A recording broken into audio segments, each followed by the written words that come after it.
జూబ్లీహిల్స్ నియోజకవర్గంలో జరిగే ఉప ఎన్నిక ఇప్పుడు 3 ప్రధాన పార్టీలకు కూడా జీవన్మరణ సమస్యగా మారింది. ఎట్టి పరిస్థితుల్లోనూ బైపోల్లో విజయం సాధించక తప్పని పరిస్థితి 3 ప్రధాన పార్టీలది. ఈ గెలుపు 3 ప్రధాన పార్టీలైన కాంగ్రెస్, బీఆర్ఎస్, బీజేపీలకు ప్రతిష్టాత్మకంగా మారింది. ఎవరు గెలిచినా సరే చరిత్రే అవుతుంది. జూబ్లీహిల్స్ గెలుపు రాబోతున్న జీహెచ్ఎంసీ ఎన్నికలకు ప్రధాన అస్త్రంగా మారబోతోంది. దీంతో గెలుపు కోసం 3 పార్టీలు తీవ్రంగా శ్రమిస్తూ గెలుపు కోసం ప్రయత్నిస్తున్నాయి. ఇంట గెలిచి రచ్చ గెలవాలనే సామెతలాగా జూబ్లీహిల్స్ గెలుపు రాబోతున్న రోజుల్లో రచ్చ గెలిచేలా చేస్తుందని భావిస్తున్నాయట.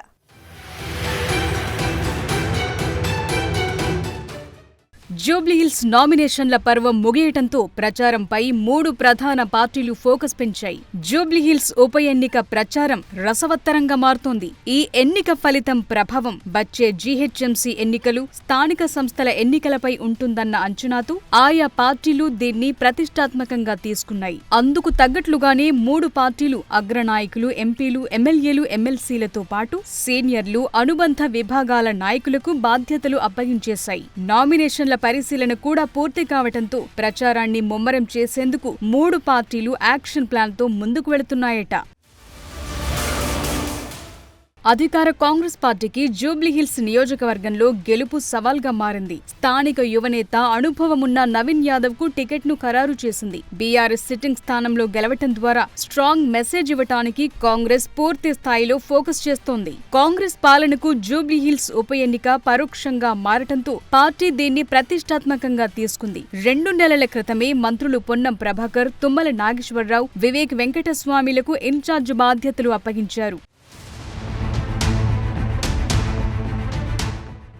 మంత్రులకు సహకారం అందించేందుకు డివిజన్ల వారీగా వివిధ కార్పొరేషన్ల చైర్మన్లను ఇన్ఛార్జీలుగా బాధ్యతలు అప్పగించారు. మరోవైపు ఇతర మంత్రులు కూడా ఇంటింటి ప్రచారం చేసేలా యాక్షన్ ప్లాన్ సిద్ధం చేశారట. పలువురు ఎంపీలు, ఎమ్మెల్యేలు తాము ప్రభావితం చేయగలిగిన ప్రాంతాల్లో ప్రచారం చేసేలా పీసీసీ వ్యూహరచన చేస్తోందట. త్వరలోనే CM Revanth Reddy road show నిర్వహించే అవకాశముందని పార్టీ వర్గాలు తెలుపుతున్నాయి. ఉప ఎన్నికల్లో గెలిస్తే రానున్న జీహెచ్ఎంసీ ఎన్నికలకు దారి మరింత సులువవుతుందని కాంగ్రెస్ భావిస్తోంది. గ్రేటర్లో పాగా వేస్తే వచ్చే స్థానిక, అసెంబ్లీ ఎన్నికలకు మరింత బలం చేకూరుతుందని కాంగ్రెస్ పార్టీ ఆలోచనలో ఉంది. బీఆర్ఎస్ గత అసెంబ్లీ ఎన్నికల్లో ఓటమి చవిచూసిన గ్రేటర్లో మాత్రం తన పట్టును కోల్పోలేదు. జూబ్లీహిల్స్లో గెలిస్తే జీహెచ్ఎంసీ పీఠం తప్పక కైవసం చేసుకోవాలనే ఆలోచనలో గులాబీ దళం పనిచేస్తోంది. గ్రేటర్ పీఠాన్ని కొట్టి అన్ని ఎన్నికల్లో బలాన్ని మరింత పెంచుకుని అసెంబ్లీ ఎన్నికల నాటికి 3వ తెలంగాణలో అధికారాన్ని పొందాలని బీఆర్ఎస్ చూస్తోంది. బీఆర్ఎస్ అభ్యర్థి మాగంటి సునీతకు మద్దతుగా ఆ పార్టీ అధినేత మాజీ సీఎం కేసీఆర్ స్వయంగా రంగంలోకి దిగే అవకాశాలున్నాయని టాక్ నడుస్తోంది.